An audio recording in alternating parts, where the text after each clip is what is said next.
Welcome to the Borderless Podcast, your guide to traveling, investing, and living beyond borders, where we talk about living the life that you want to live, where you want to live it. Hello, everybody. Welcome to another Borderless Podcast. Today, I've got a good one for you, and it's my conversation with Christoph Heuermann. He is a German guy, 30 years old, and he's got a lot of stuff going on, different investments throughout the world, and he helps people at his different blogs in different languages. He helps people set up their international tax structure to help them pay less in taxes and to live a more free life.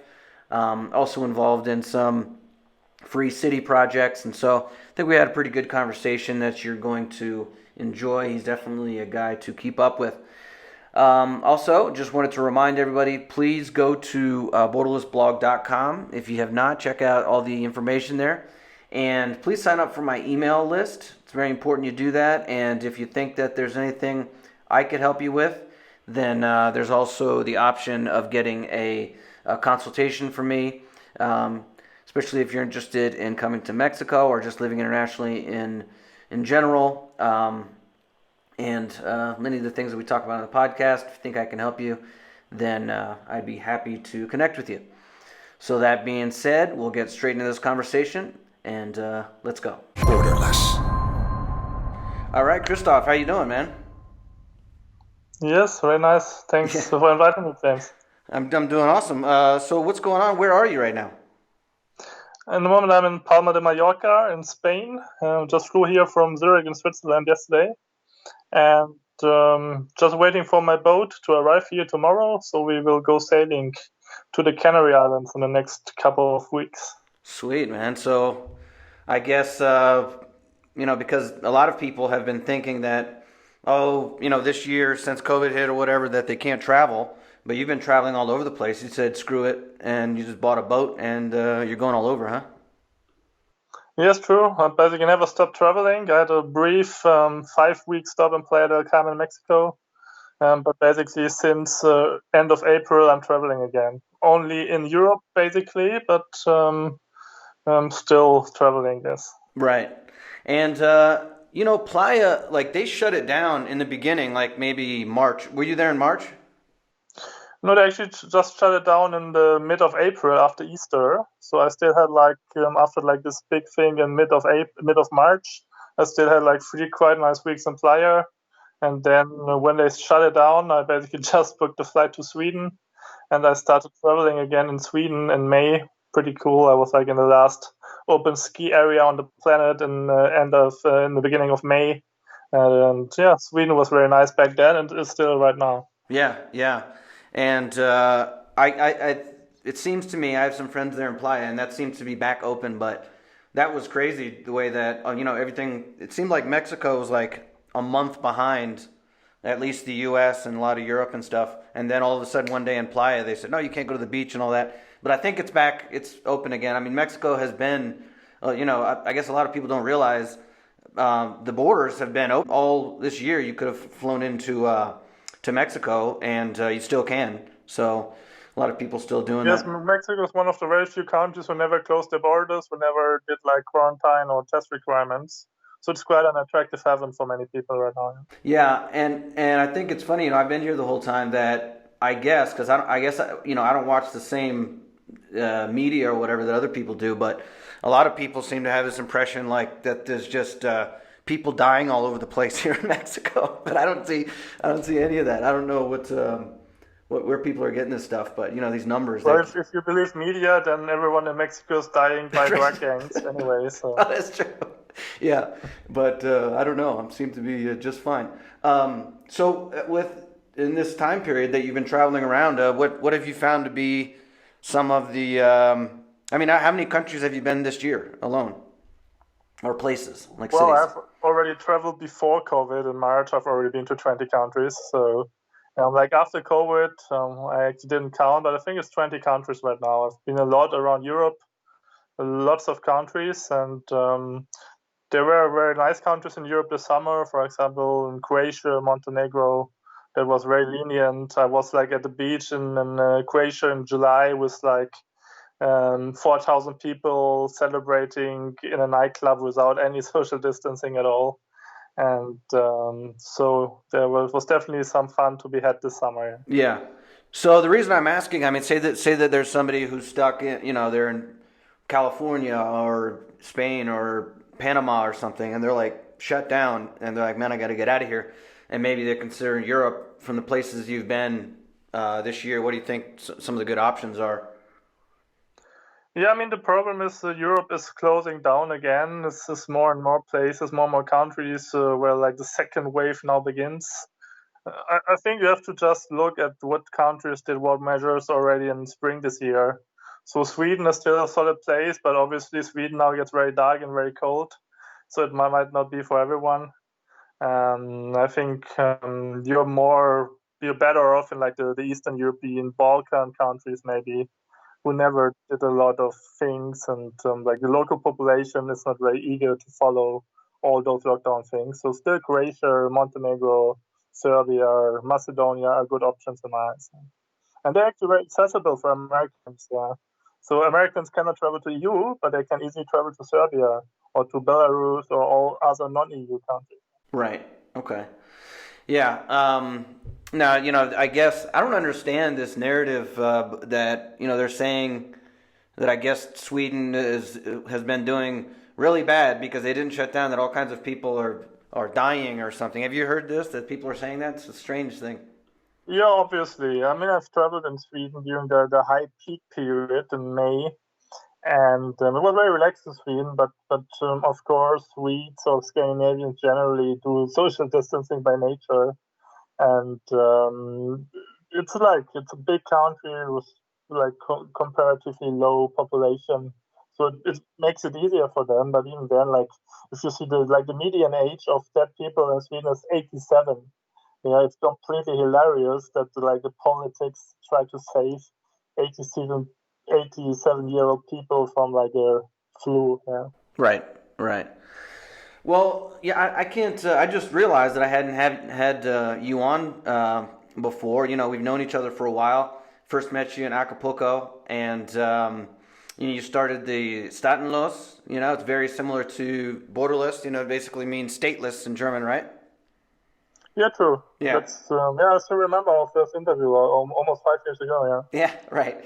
And that's been doing very well for you. It seems like there wasn't a lot of that kind of information in German, right? Yeah, obviously. I mean, there have been some other people writing about the stuff in German language as well, but there's one more like old people with like old like written newsletter things. There was not really like an online platform where people could talk about this subject and exchange opinions and so on. So that was like my niche, and that worked very well. And after a couple of years, I also started to do it in English and Spanish and French now. So for languages, but still the focus is in German. Yeah. What is the? I know about tax-free today and staatenlos. What are the Spanish versions, or the Spanish The and French? Spanish version is called libertado.com. Okay. Spanish actually is quite successful because same basically method. There hasn't really been Spanish information around as well. So we just started the Spanish one and now a French one as well.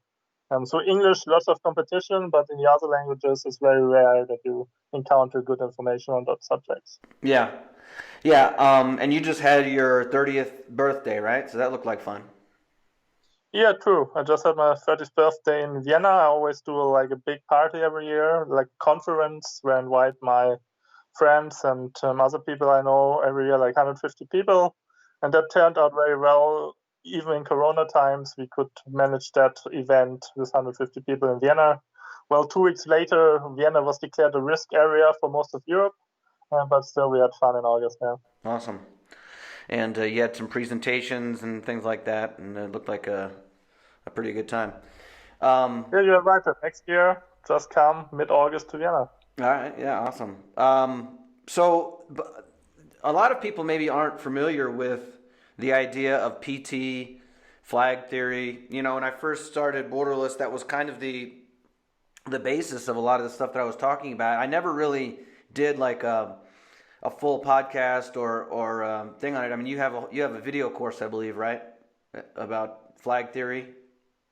Yeah, I have like multiple books and courses about flag theory, about like different elements of flag free, like residency or citizenship or company or bank accounts, and also about like the more general stuff, perpetual traveling as a strategy to become more free.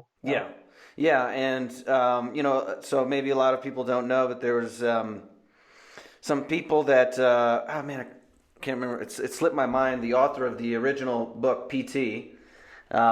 I could probably look it up here, and he wrote the book Perpetual Tourist, or Permanent Traveler, Previous Taxpayer. It stands for a lot of things, but basically the idea is getting more freedom in your life by planting different flags, and the flag idea comes from ships, like you have. You got your boat, and you can put a different flag on your ship, and that means that that's the jurisdiction that it's under, and that you can have different flags for your residency, your citizenship, your banking, and let's see, what are the flags? Because I think you've even expanded them, haven't you? You've put a couple more on there for kind of your online presence.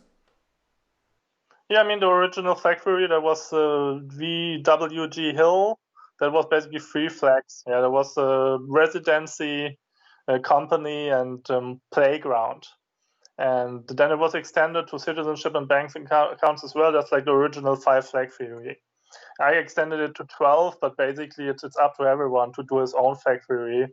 And you can easily do much more flags depending on your needs. Like other things I consider important for many people, things like where you get insurance, or where in like, of course you have health insurance somewhere, but where actually you get medical treatment, so medical tourism. And then I have like some controversial flags, like where do you marry, where if you have a life partner, and maybe get a better citizenship or another residency. Also where your actually kids are born, because you can do birth tourism around the world. Employees is a big flag. Where do you actually like scale your company, get employees and so on, build a permanent establishment. And then you have flags like your car or your yacht or your plane. So like movable assets. And then of course you have this very big investment flag and this very big internet flag, I would say. So where you have your email account, your servers, your domains, or all your whatever kind of investments. Right. Yeah, that marriage flag is interesting. I'm engaged now, and I've learned that it's a lot different, the marriage laws in the United States and Mexico. I mean, hugely different. They basically don't have the same type of divorce court that they do in the U.S. at all, and it's not that big of a risk, even close to as much of a risk as in the United States. So, yeah, that's something I've been looking into lately. But yeah, that's very interesting, and I think like Brazil's one of them too. If you have a kid in Brazil, you can get a Brazilian passport, right? I think. Have you heard that one? Yes, even if you have a wife in Brazil, or even if you only have like a kid in Brazil, it's very easy to get a Brazilian passport. Brazil has a lot of other options at the moment. Actually, the Brazilian real at the moment is very low or very good for like against the euro or US dollar. So they have the citizenship program. Many people don't know of. But like with I think €90,000 investment at the moment, you get Brazilian citizenship after. Okay. And I guess, well, I mean, what do you think? The U.S. passport, that is a flag. I mean, for playing flag theory, it kind of kills you because they have this worldwide tax thing. I was talking to a friend yesterday from Norway. I didn't realize, he said that it's the same with Norway, that a while after you leave, they still tax you, even if you're not there. But anyways, but I know that, as far as travel and a lot of things, people like the United States passport, but it seems to have really gotten knocked down this year. A lot of countries have restricted the visa. You could just walk in the front door, and nobody cares. And I think over 20 countries have changed that policy. But I don't know if that's temporary or not. What do you think? Yeah, I mean, there's a lot of corona restrictions right now, but I think that's only temporary. I mean, some countries I think will just shift their strategy. They don't want like this cheap mass tourism anymore. Many Asian countries, for example, like Thailand and so on, I rather expect them that they will only let like people in long term, only people who have more money. and they want to get away from this to be dependent on mass tourism. So it's a chance for many countries as well. U.S. passport was never the strongest, and you always have this issue with taxation, obviously, but also because of the many wars the United States do. In some countries, you're just it's not desirable. You're on the easy target list for many people. Anyway, there's still options for U.S. citizen. You have at least as a citizen this foreign income exclusion. You can go to Puerto Rico, or of course you can get the new citizenship somewhere else. But of course, it's all a hassle to do it. Yeah.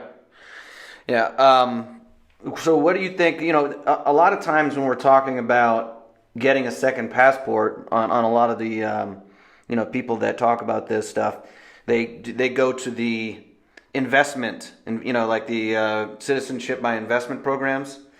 But I would just say your average person that's thinking about this, they're not going to be able to afford that. Wouldn't you agree? Yeah, for many Americans, actually, the easiest option is by discount.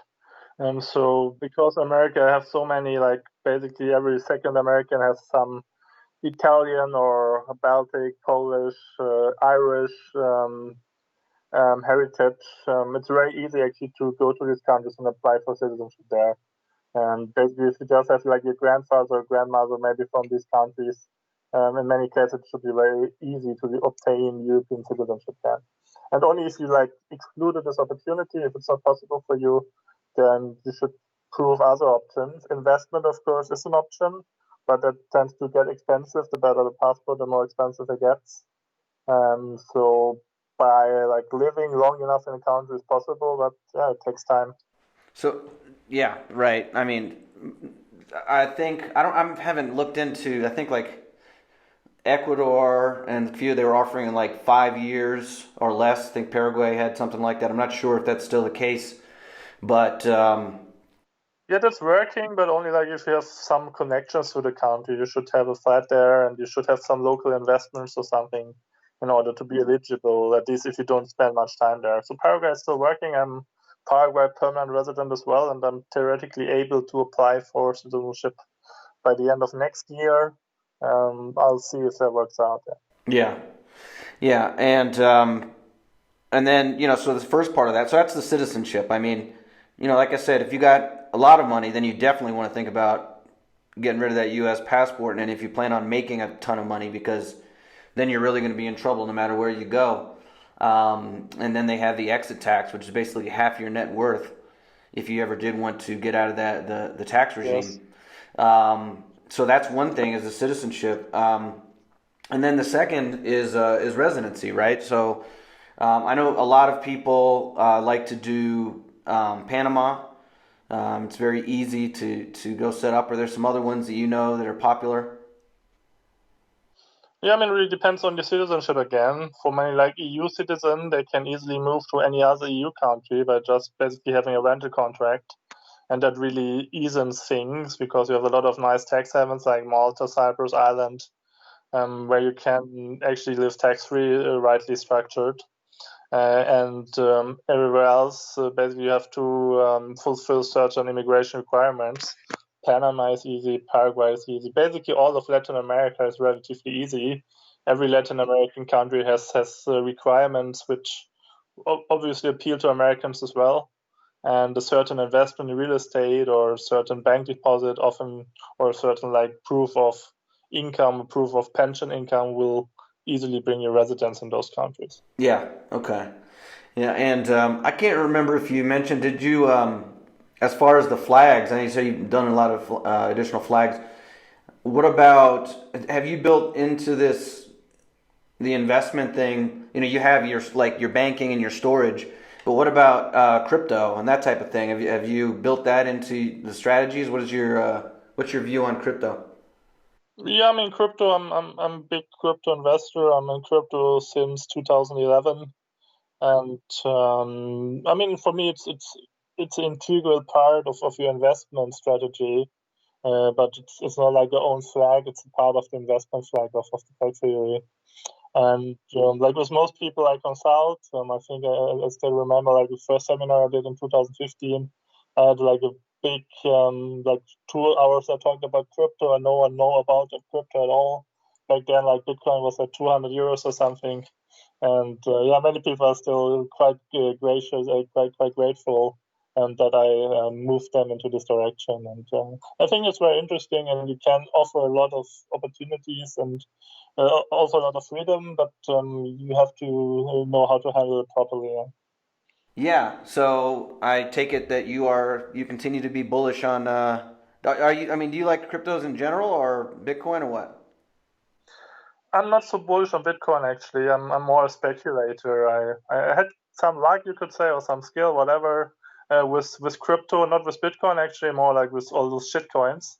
And at the moment, I rather put my money also into shit coins, and but like with a good selection, and speculate a bit. And normally I do it like this: I invest into crypto, and I have like 50, 100K, and then I put it in other like more serious investment, mostly private equity. Yeah. Okay. Well, that's interesting because a lot of people I know that they want to go directly with Bitcoin and not really with like you said, the other shit coins. So Yeah, Bitcoin for me, I mean, it's a good to have some Bitcoin, but for me, it's quite boring. It's too calculable, Bitcoin. It doesn't move too much anymore. Obviously, I'm not a typical investor. Most people would like less volatility. I rather like more volatility, because it's more fun and, of course, much higher earnings, or much higher losses, definitely. But depends what you do. Yeah. yeah, I was watching this video the other day with this guy who moved his what was it like $420 million. It was his company's balance sheet, and he didn't know where to put it, and he ended up putting it all in Bitcoin. And I thought that was kind of an interesting move. If people, because they don't, if they obviously if you're doing trillions of dollars and bailouts and all, printing money like it's going out of style. I mean, it's just baked in the cake that you're going to have some sort of inflation, and where else are people going to go? I mean, you could argue gold, I guess, but any type of real assets. And I guess the question is if the cryptos are really going to hold up, if there is a lot of some sort of a serious crash, what would happen? So. Yeah, I think like from the global development in economics, politics, and so on, you cannot do much wrong with crypto. I think many governments are just preparing the takeover. They will all introduce digital currencies very soon, and they try to replace Bitcoin, obviously, with like a centralized government alternative. But I think still, you cannot really prohibit cryptocurrencies, and there's much better technologies right now than Bitcoin, which are more private, which are more decentralized. And so I think there will still always be an alternative. Um, and I'm not too sure if Bitcoin will be the main cryptocurrency in future. So I'm not like a big Bitcoin maximalist or fan. Right. I've always thought. I mean, for years, or more than a decade now. I thought interesting. Obviously, I mean, the idea of Bitcoin and cryptos, but specifically Bitcoin.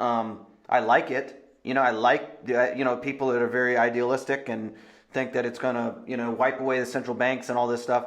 I like that idea, but I've always thought that more than likely, like you're saying, the governments are going to come out with their own cryptos, and it's going to be worse because they're going to have more control with basically this cashless society, where they can see every transaction that you make and all that. So Yeah, it's a big danger. Many people don't really know about it yet. But I mean, like with the blockchain, they can really control a lot. So you can even like automate tax payment with that. Basically, everything is automated. You just lose your money. Government gets it. So there's a lot of opportunities for governments in using blockchain technology, and they will certainly do that. They're already doing that now, or preparing it at least. Yeah. yeah, I even think it's much more conspiratorial, but that it's possible. People talk about how we don't know who created Bitcoin, that it could have been created by the bankers or government or whatever, in order for people to, entrepreneurs to go in, create this infrastructure, all these companies and or apps and all these things that work with crypto, and then they can hijack the infrastructure with their own government crypto, and it would be worse. Yeah, probably. And then in the meantime, they make a lot of money. Satoshi, when like Satoshi is the U.S. government, they just pay back all that debt. Yeah. Oh shit.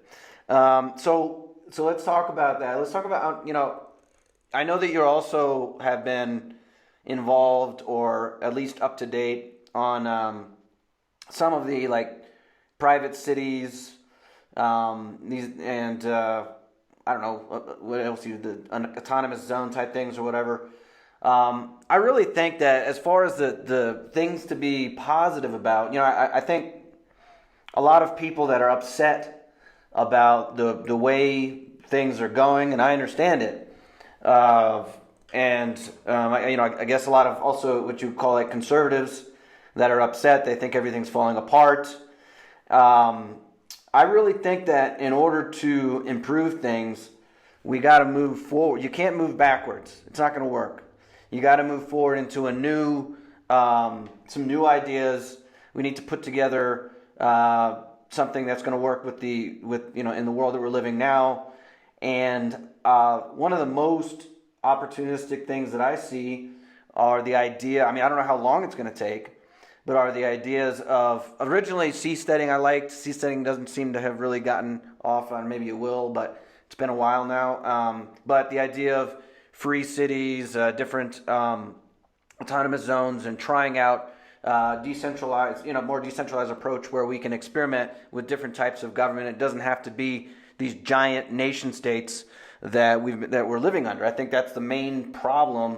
Is especially I'll give the example of the United States. You got 320 plus million people all vying for the power of Washington D.C. and it just sucks all the air out of the room. That's all anybody can think about, and they just fight about is because it's very diverse country with a lot of people with a lot of different beliefs, and so that's the main problem is these giant power structures, and maybe we could have a more decentralized approach. I mean, what do you think? Is there any things that you've been looking at that you're optimistic about? Yeah, I mean that's the main thing why I started my business and doing all this lifestyle. Yeah, I was actually studying political science, and back then I was doing internships with like political institutions, with the German Parliament. I was in Brussels with the European Union, and I easily saw that democracy is not going to work if you want more freedom.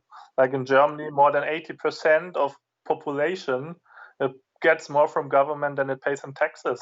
So in a system where even more than 50% do that, the democracy won't work, at least in terms of freedom.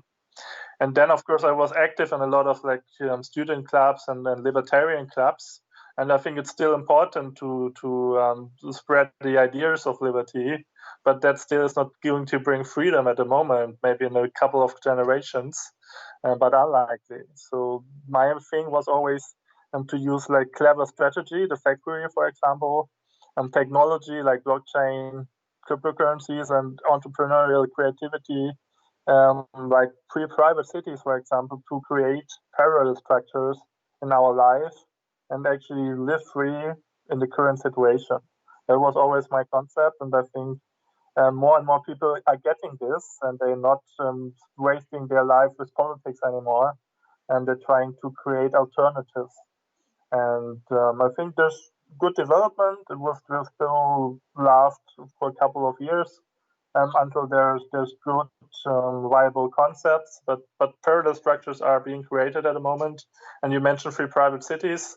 There's one project in Honduras, or there's actually now multiple projects in Honduras, which have their problems and which are not perfect. They're not like the anarcho-capitalist utopia. They have to make compromises in order to make it work, but they're on the right way. And this idea is now being explored in many other countries. And there's a lot of need for it because so many countries have so many problems from criminality and poverty of the people, because it's incredibly how mismanaged many countries are. And they are actually eager to try out some solutions. And maybe just get a couple of square kilometers to a foreign company who makes local solutions, own government system. I think there's a lot of potential. Like with this refugee problem Europe has, is like all these African refugees. You could easily install like some free cities on the Mediterranean coast of Africa and make that very successful. Yeah. Right. So they wouldn't have the incentive to be coming over like that, right? Yeah, that's basically the same idea with this Honduras cities. There's lots of like Hondurans on the, like, how you say, the big march to the United States through Mexico, and I think I just read in the news last week 3,000 Hondurans again left Honduras, and the idea just is they can move maybe from the mainland, but they should at least move to a zone within Honduras, and where they can get work, where they can have better living conditions, which at the same time is attractive for US and other multinational companies to go there with less regulation, less taxes, and to just experiment with other forms of government. Because many people think democracy is the best. I don't think democracy is bad, but I think there's better methods of living together, and we just have to try it out. Yeah, I think democracy is horrible. But how it was never, at least the way that the constitutions were set up originally. I mean, people always in the United States to say, "Oh, we don't have a democracy; we have a republic." The difference is that they can't, the government can't take away your individual rights, and that's true. But also, the way it was set up, very few people actually voted. And that's kind of how republics have operated. Is you have to have a lot of skin in the game, and so very few people would actually vote that actually have land there and family and all this, and so that really changes the outcome when just anybody, like you're saying, most of the people that are net tax receivers. They just vote themselves more money, and they don't care if the whole thing crashes or the first person that walks over the border can vote on whatever they want, and they don't, so that's the main problem. It's just as it goes towards full-fledged democracy, it gets worse and worse. So what do you think as far as other solutions, like other than private cities or something like that? Is there anything else that you see that you're optimistic about? I mean, obviously, I can see that you yourself are, keep optimistic about your own life and trying to find ways to live more freely and show other people how they can do that.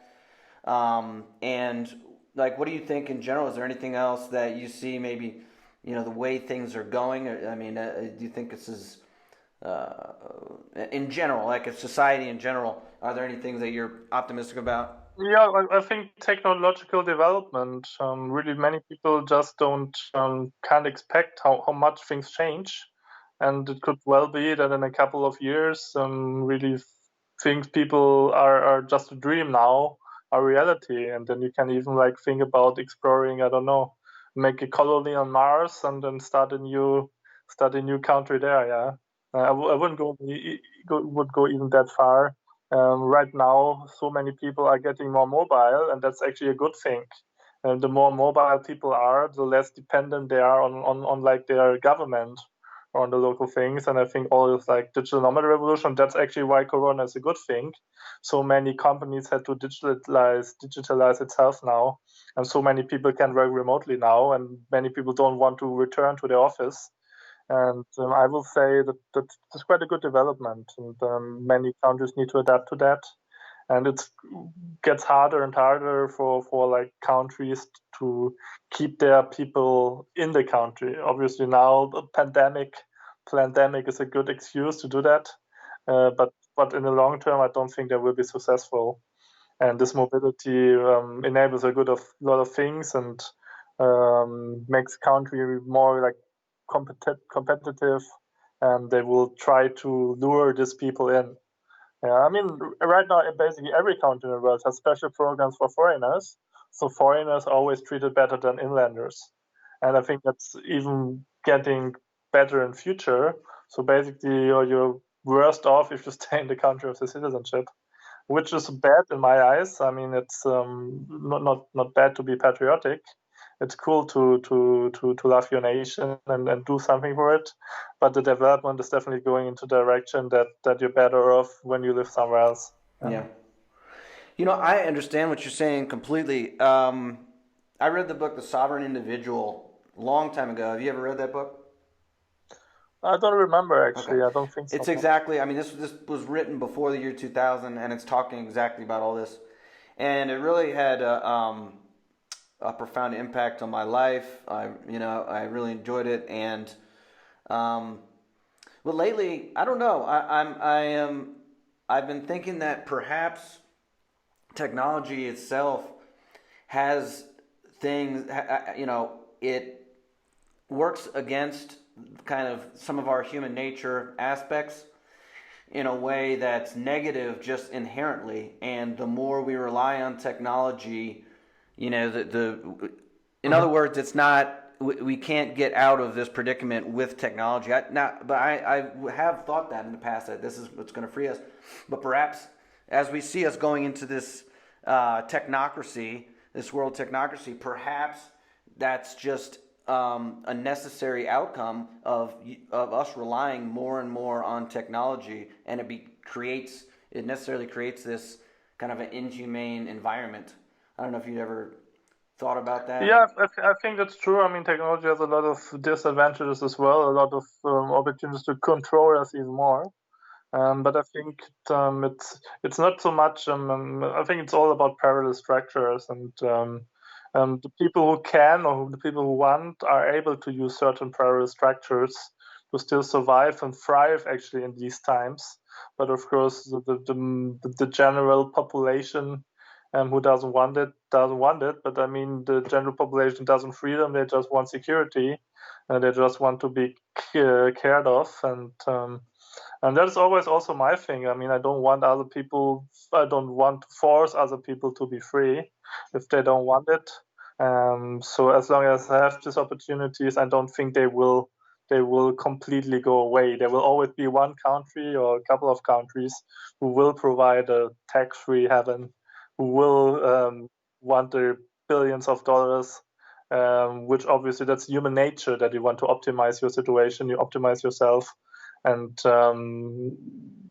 be egoistic and have more for yourself or your family or whatever purpose you want to do in the world. Yeah. So what's your position? Are you completely against taxes? Are you taxation and theft guy? Yes, I'm basically a taxation theft guy. I just ordered a new sail for my sailboat where we put the Yeah. wording taxation theft on the black and yellow. Yes. Yeah.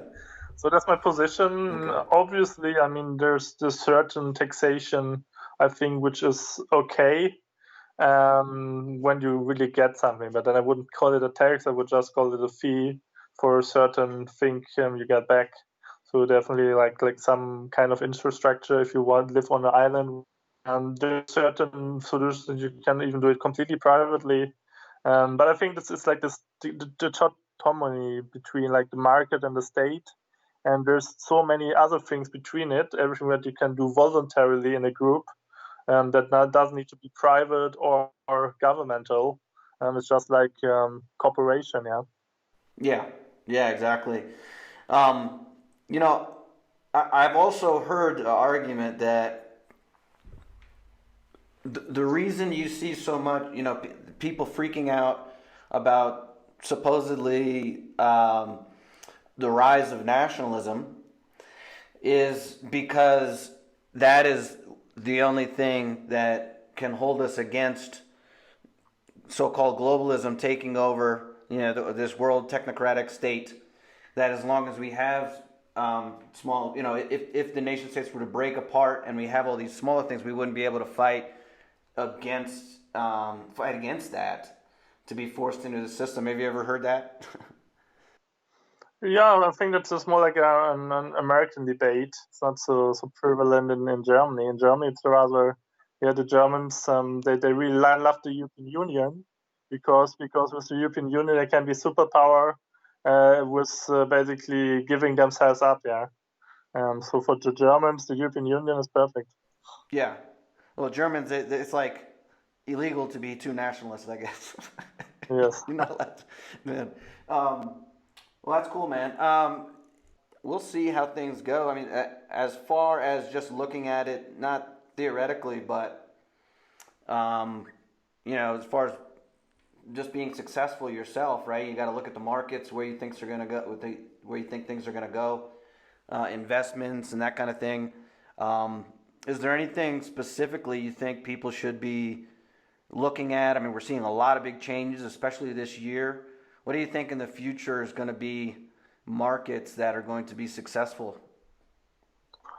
Yeah, for example, me, I'm mostly investing in private equity and like company shares out of the stock market in like Like what kind of commodities companies? which are scarce, which basically, yeah, the world population is growing, and like agricultural goods, for example, or even resources, will be in more and more demand, and they will get scarcer and scarcer. Obviously, I don't believe in the horror scenarios that like in a couple of years we won't have any oil or any whatever other resources anymore. I was just at the meeting last week, and I'm like invested in a mining company, and I actually didn't know that, but I think at the moment we just have like exploited one 0.1% of the planet in terms of like most resources. So there's basically there's a definite supply tracked from the ground. But we just feel like in many cases 200, 300 meters down, and the world is much, much bigger. So for me personally, I have a lot of investment in agricultural goods. I've like with a friend together the biggest walnut plantation in Georgia, county of Georgia, and also some other agricultural investments. And I think that's just pretty solid. And there's actually an investment you can make use of where you actually can live off in the next crisis. You can just move there and you won't starve because you always have something growing. But obviously, You it's just an eat investment nuts? where you need like the right people and local experts. You just eat nuts Yeah. to survive? Yeah, I mean, that's possible potentially. I mean, it's not only about nuts. For example, we have like, I think, 10 hectares where we just experiment with other plants, like different fruit trees, olives, cannabis actually.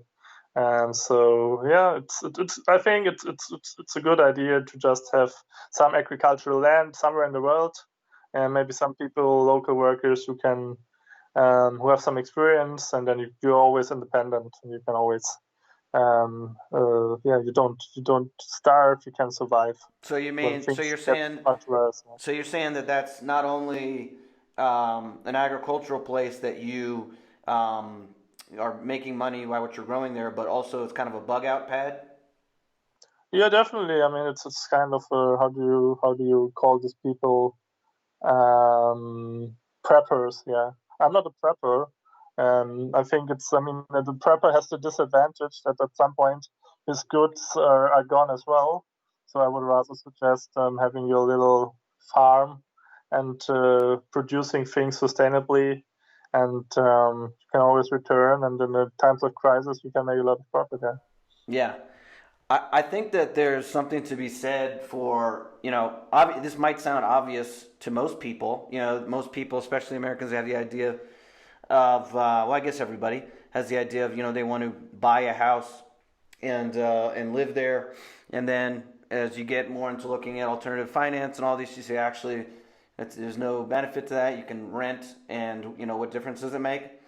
But I do think that now there's a book, "The Richest Man in Babylon," which is it's a classic, and in it, I was surprised he made the argument that it's kind of like peace of mind. Like if you have your own land, a house that you can always go to, and all that, not really from a rational investment perspective, but just from having that peace of mind of having a place that you can always go to and that you own a property is an important part of life. So I don't know. I think that there might be something to that.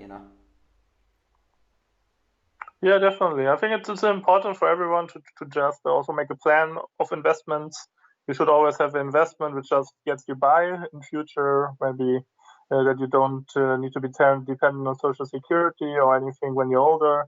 You need an investment which gives you a good life, and maybe you need an investment which makes you very rich, which obviously has much more risk, which can fail. But that's, for example, the reason I invested in 3 private cities. That's probably not working, but when it works, basically, if you like estimate you have like a 1% share in Hong Kong or in Singapore, and like this free private city gets into Singapore, that will be worth a couple of billions probably. Yeah. So how would you say? So say that somebody's, there's a lot of people that don't know anything about investments, much less international investments. They don't know anything about private equity and all this. How could they get started learning about this? Yeah, I mean, there's lots of resources on the internet. I mean, I didn't learn about it too much about this. It's mainly about my network. I'm just traveling a lot. I meet the right people, a lot of conferences, and I basically just have some friends who had good ideas to start a company, and I thought I can help them with that, with some consulting, mainly structural, taxes and law and so on. But then I really liked the business idea, and I was just investing in that companies. And so I basically got into my walnut plantation and doing a lot of like short-term rentals, Airbnb, and then doing other projects like this. And I think if you have the right network, if you just try to meet the right people, you easily get these opportunities as well, and get to know the right, reliable people who have good ideas where you can put your money in and grow it with much more speed than you would do it on the stock market or anywhere else. You should set up the staatenlos hedge fund, and you can run it from the boat. We'll probably do that in future, yes. There's many things planned, maybe a staatenlos bank, maybe also a hedge fund, yeah. Yeah. All right, cool, man. So let me plug all your stuff here. We got staatenlos and tax-free.today, right? Yes, there's my personal blog, that's christoph.today. So I've basically have 160 countries now, and there's plenty of reports of countries like Syria or Venezuela or Somalia, we've just been last year. So it's also quite interesting. That's in English, and then of course tax-free.today is in English, and the other, like my main focus is still on the German market, so that's German, staatenlos.ch. But yeah. Okay, and you've got some video courses and stuff like that on the Tax-Free Today too, if people are... Yes, we have it in English. We have basically everything translated now to English, and also adapted to like English, to the English mind. Like my priority is more like the UK, Scandinavian. I don't focus too much on Americans because there's other blogs doing that. But still, plenty of information for Americans as well, obviously. On that Tax-Free Today, I'm on your email list, and you don't send out a lot of emails, but the ones that you do send out, I find to have a lot of good information on there. So I'd recommend people to go get signed up for that. All right, well, cool, man. Thanks for taking the time, and let's keep in touch. I'm looking forward to seeing what you're gonna be up to. Yeah, that's my projects. Hope to see you again sometime in Mexico, maybe. Yes, for sure, man. All right, I'll talk to you later. All right, talk to you later. Thanks. Bye-bye. Thanks for joining us for the Borderless Podcast, traveling, investing, and living beyond borders.